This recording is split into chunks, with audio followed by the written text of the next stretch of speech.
Salam, gəlin bu günlərim sizinlə demək tarixdə 19-cu yüzillikdə Azərbaycana kapital qoyan ölkələri necə rahat yadda saxlamaq olar, o texnikanı öyrənək.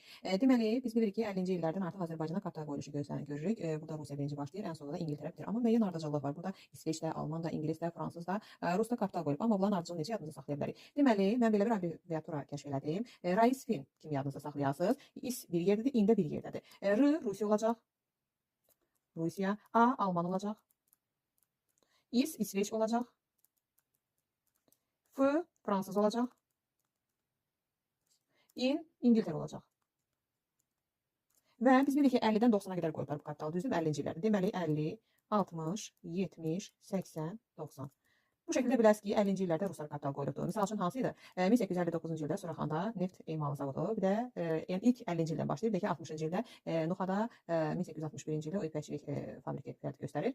Bu yəni 50-ci illərdə Rus kapitalı daxil olur. Sonra 60-cı illərdə Almanlar, misal üçün 1855-ci illərdə yerli kapitalistlər Gədəbəydə misəritmə zavodu inşa etdirmişdi, amma onu davam elətdirmirlər. Onu satırlar Almanlara. Və Almanlar da Siemens qardaşları gəlirlər burada həmin onu alırlar, misəritmə zavodunu və ora müəyyən yeni texnikalar falan tətbiq etməklə inkişaf elətdirirlər, modelləşdirirlər, belə deyək. Yeni bir zavod ortalığa çıxarırlar ki, artıq oradan götürülür bu. 1865-ci ildə Gədəbəydə misəritmə zavodu açırlar. Bu da Alman kapitalı. Sonra İsveç kapitalı gəlir. İsveç kapitalı 70-ci illərdən artıq burada Nobel qardaşlarını görürük. Hansı ki 1878-ci illərdə Xəzərdə ilk tankeri, sonra Asya tankeri, neft daşıyan tanker üzməyə başlayır, amma 1879-cu ildən artıq bizə kapital qoymağa başlayırlar.